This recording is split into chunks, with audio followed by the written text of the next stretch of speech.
సంక్లిష్టమైన కేసుని మీ అందరికీ తెలుసు. తెలంగాణ పోలీసింగ్కి దేశం మొత్తం మీద కూడా చాలా పేరుంది. ఆ పేరుని ఏమాత్రం ఒమ్ము చేయకుండా ఈ కేసుని సంచలనాత్మక టైంలో ఇన్వెస్టిగేషన్ కంప్లీట్ చేసి అందరి నిందితులను అరెస్ట్ చేసినటువంటి గద్వాల్ జిల్లా పోలీస్ యంత్రాంగం ప్రతి ఒక్కరిని కూడా ప్రత్యేకంగా అభినందిస్తున్నాను. కేసు పూర్వపరాల్లోకి వెళ్తే మనకి మధ్యప్రదేశ్ యువ జంట మేఘాలయ హనీమూన్ మర్డర్ కేసుని దేశ ప్రజలు మర్చిపోకముందే అదేవిధంగా లోపే ప్రియుడితో కలిసి భర్తను అంతం చేయడం జరిగింది.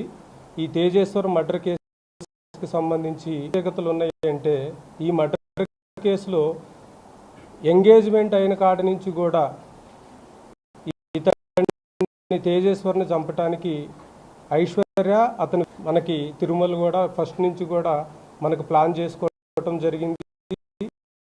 దీంట్లో ఎక్యూజ్డ్ యొక్క మూవ్మెంట్స్ తెలుసుకోవడం కోసం ట్రాకర్ను వాడటం జరిగింది.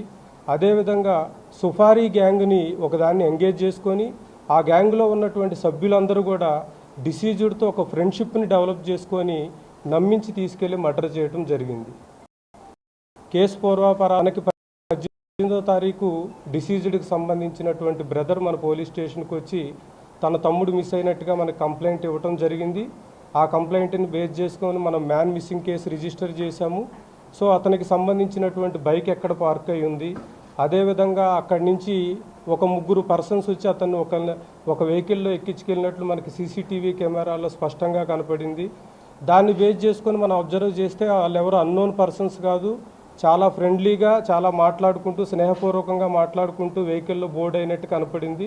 సో మనం ఇది గద్వాల్ బోర్డర్ డిస్ట్రిక్ట్ అవటం వల్ల వెంటనే మనం అన్ని వైపులా కూడా ముఖ్యంగా ఏపీ సైడ్, కర్నూలు సైడ్, అదేవిధంగా కర్ణాటక సైడ్ కూడా స్పెషల్ టీమ్స్ని పంపించడం జరిగింది. ఈలోపు మనకి అన్ని అన్నోన్ డెడ్ బాడీస్ని కూడా మనం వెరిఫై చేయడం జరిగింది.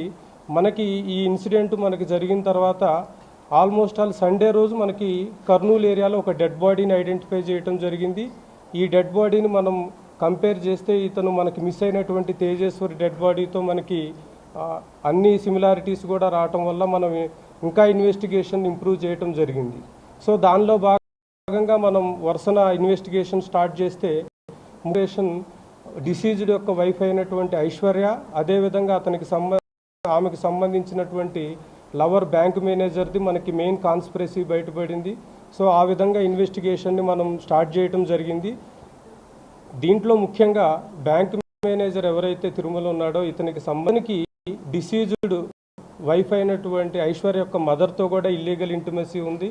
తర్వాత ఈ డిసీజ్డ్ వైఫ్తో కూడా ఇల్లీగల్ ఇంటిమసీ పెట్టుకోవడం జరిగింది.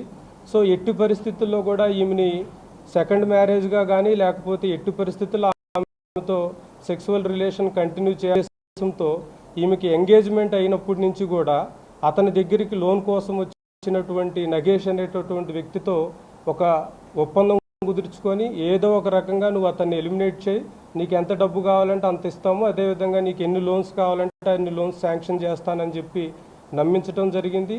ఆ నమ్మించిన క్రమంలో ఎంగేజ్మెంట్ అయిన కాడి నుంచి కూడా ఇతన్ని చంపటానికి